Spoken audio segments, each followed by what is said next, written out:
Bienvenidos queridos alumnos a esta que será la clase 4 de Física de Quinto B, donde haremos un repaso de todo lo que hemos aprendido, volveremos a ver las filminas con los temas y vamos a incorporar un poquito más de la parte práctica para que eh, puedan entregar y puedan practicar.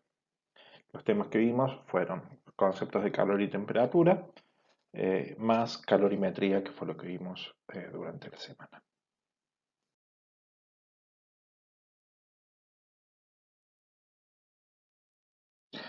Como siempre, comenzamos con una oración. Los invito a ponernos en presencia del Señor, diciendo en el nombre del Padre, del Hijo y del Espíritu Santo. Amén. Y rezamos de la página 154 del devocionario, la oración de Santo Tomás de Aquino antes de estudiar. Oh Dios, fuente de la sabiduría, principio supremo de todas las cosas, derrama tu luz en mi inteligencia y aleja de ella las tinieblas del pecado y de la ignorancia. Concédeme penetración para entender, memoria para retener, método para aprender, lucidez para interpretar y gracia para expresar. Ayuda el comienzo de mi trabajo, dirige su progreso, corona su fin. Oh Señor, Dios y hombre verdadero, que vives y reinas por los siglos de los siglos. Amén. También le rezamos a la Virgen, diciéndole, bendita sea tu pureza y eternamente lo sea, pues todo en Dios se recrea en tan graciosa belleza. A ti, celestial princesa, Virgen Sagrada María, yo te ofrezco en este día alma, vida y corazón. Mírame con compasión, no me dejes, Madre mía, morir sin tu bendición. Amén. San José de Calasanz, ruega por nosotros. Bien, los dos primeros conceptos que nosotros vimos fueron los conceptos de calor y de temperatura, que habíamos dicho que eran dos conceptos que estaban íntimamente relacionados, que muchas veces se los confundía conjuntamente con la energía interna que tiene un cuerpo, pero que no eran lo mismo, ¿sí? Cuando nosotros hablábamos de temperatura, hablábamos de que era una medida estándar del grado de agitación molecular de la materia. ¿Qué quiere decir esto? Nosotros sabemos por química que la materia está compuesta por una serie de unidades, de partículas eh, que conforman esta materia, estas moléculas, estos átomos. Lo cierto es que aunque el cuerpo esté totalmente estático y en reposo, las partículas que lo componen, la materia, las moléculas y los electrones que componen a ese cuerpo, están en continuo movimiento. ¿Sí? Ese movimiento puede verse afectado por la cantidad de energía calórica que nosotros le entreguemos. A mayor energía calórica entregada, mayor movimiento tendrán estas partículas, estas moléculas. A menor energía calórica entregada, menor movimientos tendrán. ¿Qué es la temperatura? Es una medida estándar del grado de agitación molecular, de qué tanto se están moviendo estas partículas. ¿Sí? Dicho de otra manera, me están diciendo de alguna manera, o está relacionado de alguna manera, con la energía cinética que tienen las moléculas que están dentro de un determinado cuerpo. Entonces, cuando nosotros hablamos, fíjense cómo en este cuerpo que nosotros, en esta imagen que nosotros tenemos aquí a la derecha, tenemos como dos cuerpos que están en contacto directo. Y vemos cómo en el cuerpo de la izquierda, que está a alta temperatura, las partículas tienen una alta vibración, tienen alta rotación, tienen un desplazamiento que está marcado por esas flechitas que es alto, es grande. Cuando esas partículas llegan a el punto de contacto con el cuerpo que está a baja temperatura, nos podemos ver que a la derecha ese cuerpo de baja temperatura tiene las moléculas que se mueven a mucho menor velocidad porque las flechitas son mucho más pequeñas. Fíjense que cuando se produce el contacto entre los dos cuerpos, las partículas que vienen a mayor velocidad que están a la izquierda chocan con las partículas que están a la derecha, transmitiéndole parte de su momento, transmitiéndole parte de su energía cinética, haciendo que estas partículas que estaban a la derecha, que estaban a menor temperatura, aumenten su energía cinética, por lo tanto aumente su temperatura. ¿Sí? Esa transferencia de energía que se produce por el choque de partículas en contacto directo es lo que nosotros conocemos como calor. La transferencia de calor es esta transferencia de energía cinética que va a generar un aumento de temperatura. El concepto de calor entonces es una forma de energía, es la transferencia de energía a través de una frontera cualquiera en un determinado sistema debido a la diferencia de temperaturas entre el sistema y sus alrededores. Lo que nosotros vemos aquí, también a la izquierda, vemos cómo tenemos un mismo vaso de agua, como a la izquierda las partículas tienen un movimiento más pequeño, ¿sí? Porque está a 25 grados y si de alguna forma nosotros le entregamos energía, esas partículas empiezan a agitarse y a moverse a mayor velocidad, a trasladarse más. Por eso es que para los 50 grados centígrados nosotros tenemos esas partículas que se mueven a mayor velocidad. A mayor temperatura tienen mayor energía cinética las partículas. ¿Sí? ¿Qué es la temperatura? Entonces es una medición estándar en promedio a qué velocidad o qué energía cinética tienen las partículas que componen un cuerpo. Están intrínsecamente relacionadas, están íntimamente relacionadas estos dos conceptos, pero no son lo mismo. Lo cierto es que una transferencia de calor de un cuerpo de mayor temperatura a un cuerpo de menor temperatura va a generar que el de mayor temperatura disminuya, que es el que cede calor, disminuya su temperatura, y el que absorbe la energía calórica suba su temperatura. Fíjense que la transferencia de energía calórica se da siempre desde el cuerpo de mayor temperatura al de menor temperatura y no necesariamente del que tiene más energía interna que al que tiene menos energía interna. ¿Qué quiere decir esto? Imagínense que ustedes tienen la pileta del colegio llena de agua a 20 grados y ustedes tienen un vaso de agua a 80 grados centígrados. Si ustedes colocan ese vaso de agua adentro de la pileta, lo que va a pasar es que el vaso de agua se va a enfriar casi hasta 20 grados y la pileta entera va a subir prácticamente nada, de manera imperceptible, su temperatura a alguna milésima o 10 milésima parte de un grado centígrado. ¿Sí? Eh, Ahora bien, si ustedes se pusieran a pensar, la cantidad de energía que contienen las partículas que están adentro de la pileta, si las sumamos todas, va a terminar siendo mucho mayor, porque si bien tienen menos velocidad, están a menos temperatura, al tener una masa infinitamente más grande, tienen mayor cantidad de partículas, por lo tanto, si sumáramos las energías cinéticas de todas esas partículas, nos terminaría dando efectivamente una energía interna mayor. Y sin embargo, al estar a menor temperatura recibe, porque el traspaso de temperaturas se produce a nivel molecular. ¿Sí? El traspaso de energía calórica, la transferencia de calor, se produce a nivel molecular. Por eso es que siempre es del cuerpo de mayor temperatura al de menor temperatura. ¿Y cómo se mide la temperatura? Como cualquier medición, nosotros necesitamos una referencia. Esa referencia será en nuestro caso las escalas termométricas, que lamentablemente no existe una sola, sino que existen más de una.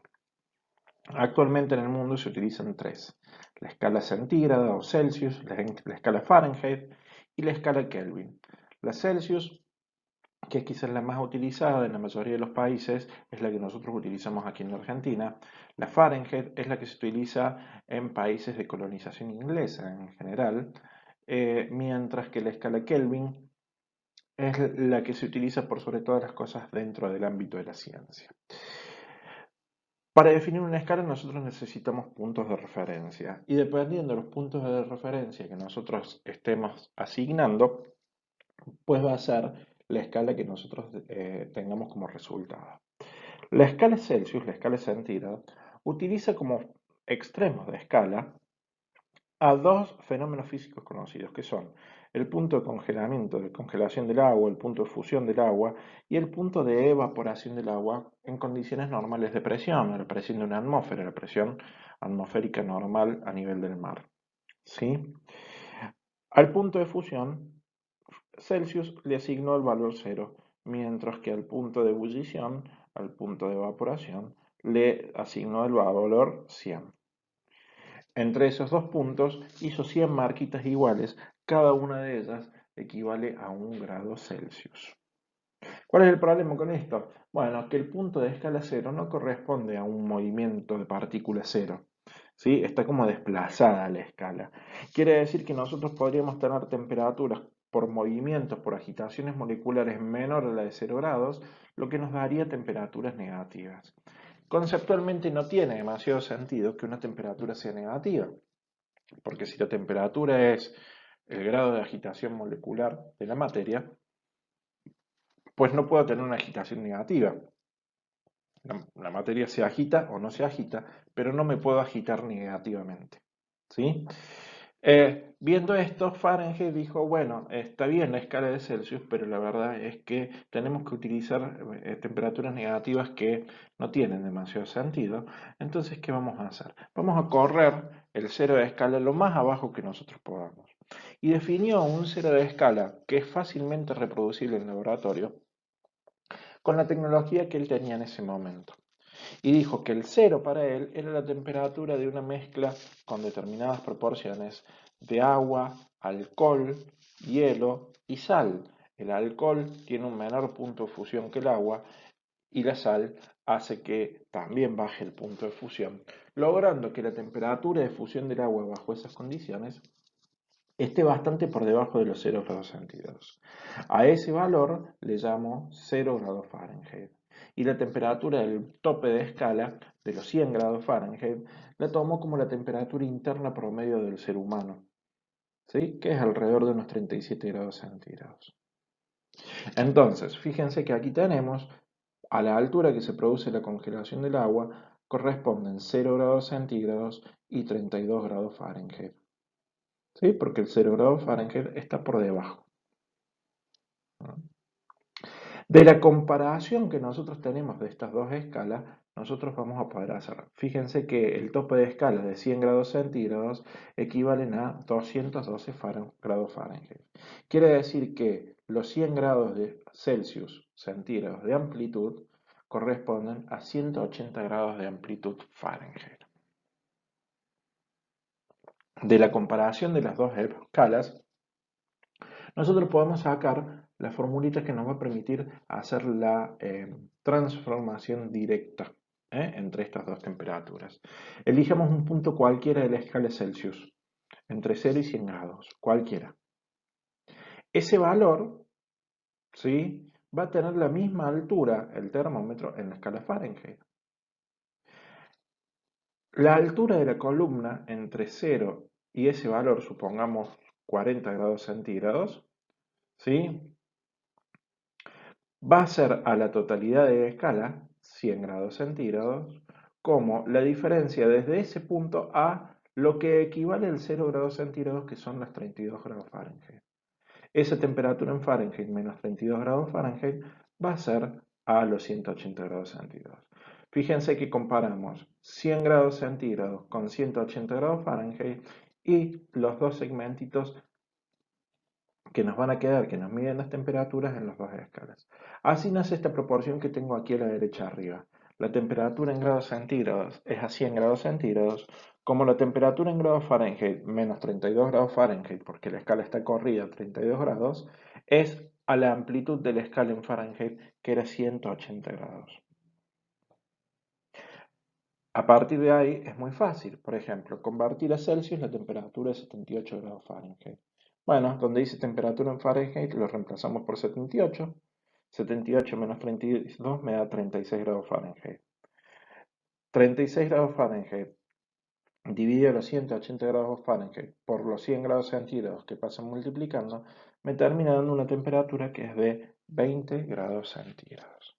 De igual manera, si a mí me dan la temperatura en Celsius y tengo que despejar en Fahrenheit, uso la misma proporción que tengo aquí arriba, reemplazo la temperatura en grados centígrados y despejo cuánto vale mi temperatura en grados Fahrenheit.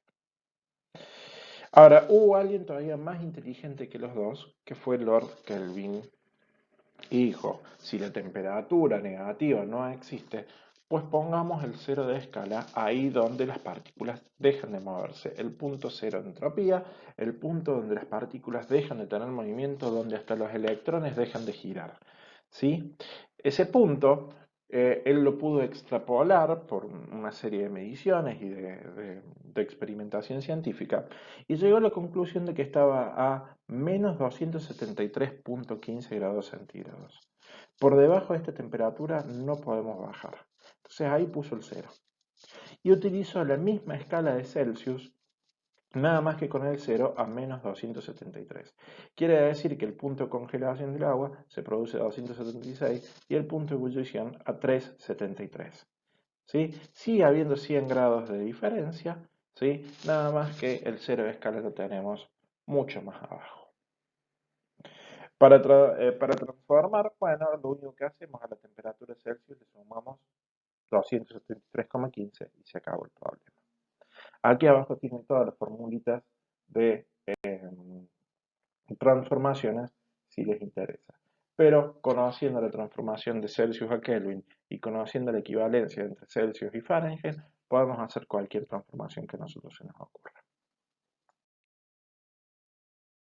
Bien, dos conceptos que están muy relacionados. Si dijimos que al producirse una transferencia de calor aumentaba la temperatura de un cuerpo o disminuía dependiendo si cedía calor o entregaba calor, pues entonces hay una capacidad propia de cada cuerpo, que es la relación entre la energía calórica entregada y la variación de temperatura que sufre.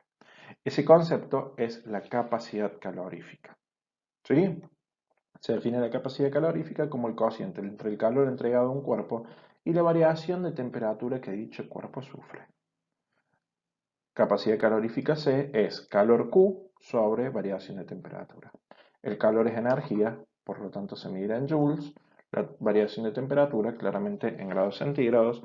Podemos obtenerlas en otras unidades, como puede llegar a ser calorías sobre grados centígrados, calorías sobre Fahrenheit o BTU sobre Fahrenheit.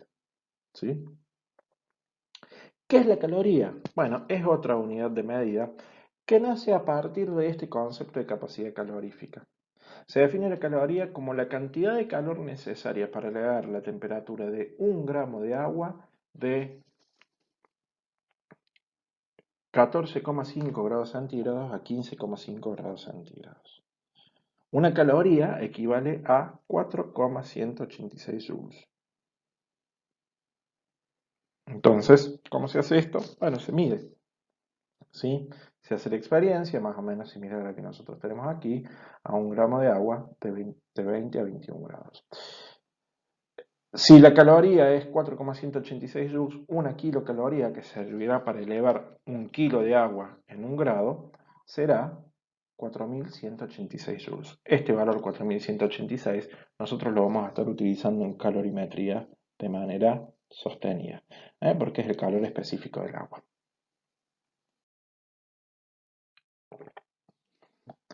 ¿Qué es el calor específico? La capacidad calorífica es propia de cada cuerpo.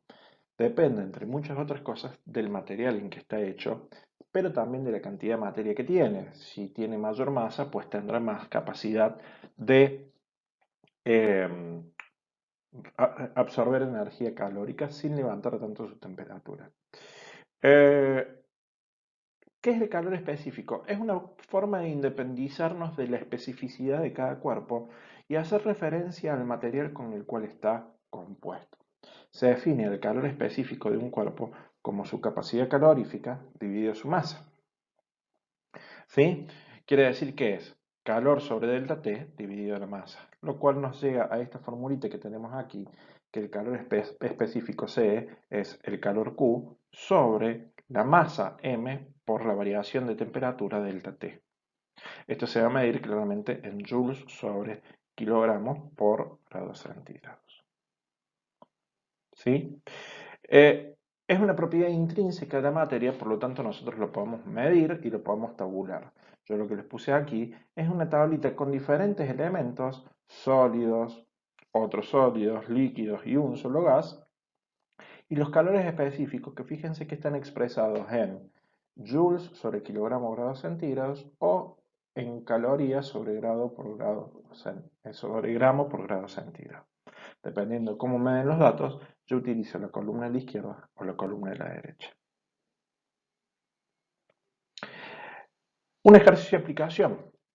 Me dice, ¿qué cantidad de calor hay que entregarle a 500 gramos de mármol para que eleve su temperatura en 10 grados centígrados? Estaba a 20 grados, lo quiero pasar a 30 grados centígrados, la variación es de 10 grados, entonces, ¿qué cantidad de calor le tengo que entregar? Bueno, si despejamos calor de acá, fíjense que masa por delta T pasa multiplicando. Entonces, calor me va a quedar calor específico por masa por la variación de la temperatura. Buscamos el calor específico para el mármol, está aquí, es el penúltimo donde dice otros sólidos, es 860 joules sobre kilogramos grados centígrados, por la masa que tiene que estar en kilogramos, así yo puedo cancelar 0,5 kilogramos, por la variación de temperatura que es de 10 grados. Cancelo grados centígrados con grados centígrados, kilogramos con kilogramos lo cancelo, multiplicando las tres cosas me queda que necesito 4300 joules. Bien simple, bien sencillo. Bien, el equilibrio térmico, ya hablamos un poquito de él. Cuando dos cuerpos a distintas temperaturas entran en contacto, se produce una transferencia de calor desde el cuerpo que tiene mayor temperatura al que tiene menor temperatura, independientemente del nivel de energía interna que cada uno de ellos tenga. A medida que el cuerpo de mayor temperatura cede calor, disminuye su temperatura, mientras que el cuerpo que recibe calor la aumenta. Ese traspaso de energía se produce hasta que ambos cuerpos alcanzan una misma temperatura llamada temperatura de equilibrio. Ese proceso se denomina equilibrio térmico. Cuando alcanzamos ese punto donde los dos cuerpos están a la misma temperatura, entonces se produce lo que nosotros conocemos como equilibrio térmico. Y acá está claro, al principio tenemos un cuerpo a la izquierda de alta temperatura y lo ponemos en contacto con uno de baja temperatura.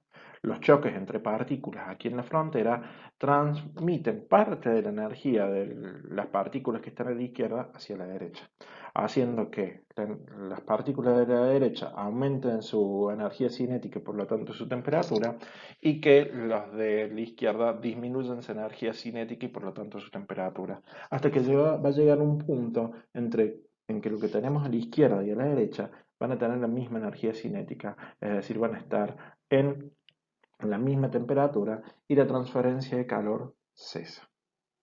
Eso nosotros lo conocemos como equilibrio térmico. ¿Sí? La condición, siempre que se trate de un sistema diabático, ¿qué es un sistema diabático? Un sistema que no permite la transferencia de calor entre los cuerpos y el exterior. No libera calor al aire, al medio que lo rodea, ¿sí? Sino que está adentro de un lugar cerrado que no permite el intercambio de calor con el exterior. Un termo, básicamente, muchachos, ¿sí? Siempre que se trate de un sistema diabático donde no existe transferencia de energía con el medio, es que la energía total del sistema debe permanecer constante, conservación de la energía. Esto nos permite sacar la conclusión que el calor cedido por un cuerpo de mayor temperatura deberá ser igual al calor absorbido por el cuerpo de menor temperatura. Dicho de otra manera, si yo sumo el calor cedido, que será negativo porque es cedido, más el calor absorbido, que es el que gana el otro cuerpo, que será positivo, esa suma me tiene que dar cero. Vamos a ver desde el punto de vista práctico. En un recipiente adiabático se mezclan 1,5 kilogramos de aluminio, el calor específico del aluminio es 900 joules sobre kilogramos grados centígrados, a 92 grados con 600 gramos de agua a 18 grados centígrados. ¿Cuál es la temperatura de equilibrio del sistema? Planteamos la condición que vimos recién. El calor cedido más el calor absorbido me tiene que dar cero. El que cede calor es el agua. Está al revés esto. El que cede calor será el aluminio, el que absorbe el calor será el agua. ¿Sí? Quiere decir que el calor del aluminio más el calor del agua me tiene que dar cero. No importa el orden, cuál es cedido y cuál es absorbido. No importa eso, ¿sí? Para el planteo no nos interesa. ¿Cómo es el calor cedido por el agua? Bueno, por la formulita que vimos del calor específico, será la masa del agua por el calor específico del agua por la variación de temperatura. La variación de temperatura es temperatura final menos temperatura inicial. La temperatura final sabemos que es la de equilibrio, porque los dos cuerpos terminan con la misma temperatura, menos la temperatura que arranca cada cuerpo. Esto sería el calor que absorbe el agua. El calor cedido por el aluminio será la masa del aluminio por el calor específico del aluminio por la variación de temperatura, que sería la temperatura final, que es la de equilibrio, menos la temperatura con la que arranca el aluminio. Todo eso sumado me tiene que dar 0. Reemplacemos los valores. La masa del agua es 0,6 kilogramos, 600 gramos. Su calor específico, fíjense que no se los doy, pero está relacionado con el concepto de caloría. ¿Sí? Si una caloría era la cantidad de calor necesaria para elevar 1 gramo la temperatura en un grado centígrado, la kilocaloría era para elevar 1 kilogramo. Esa kilocaloría valía esto, 4186 joules por cada kilogramo que yo tenga de agua por grado centígrado que quiere elevar.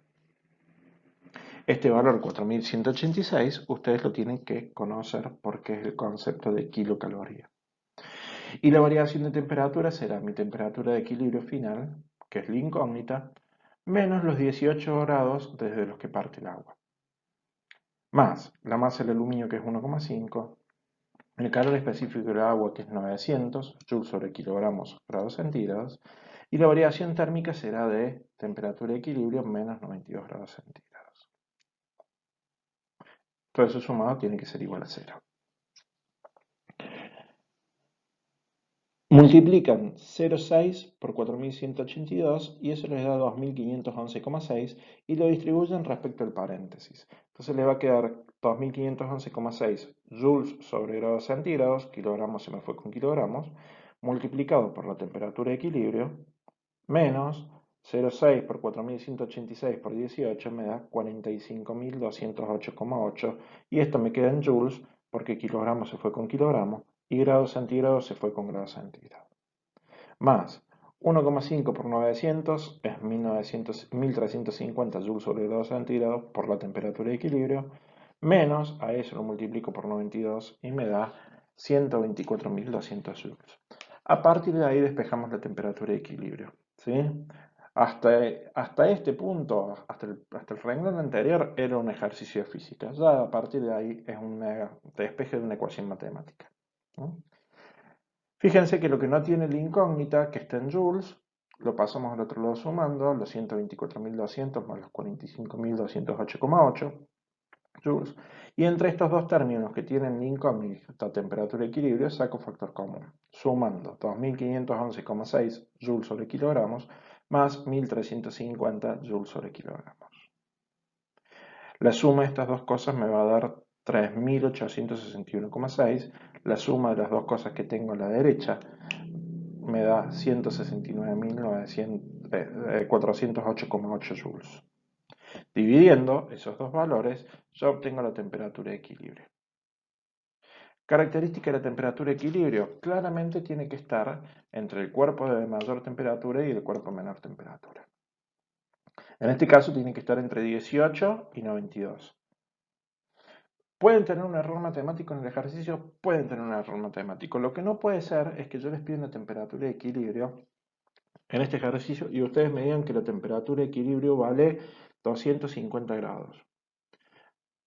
Si me llegan a entregar una cosa así, yo tacho y pongo mal. ¿Por qué?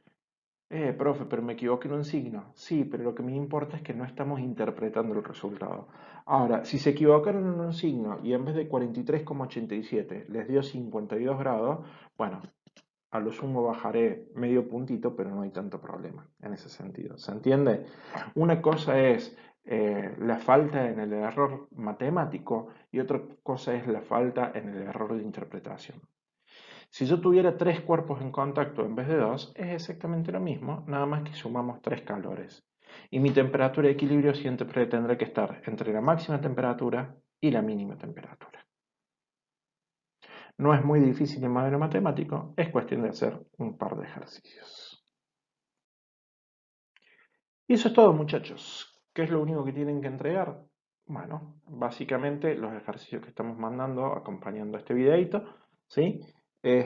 Para que podamos corregir. La semana que viene tendremos ya nuestra etapa de fijación, donde profundizaremos más y haremos también una revisión teórica. Gracias por la atención prestada y será hasta la próxima.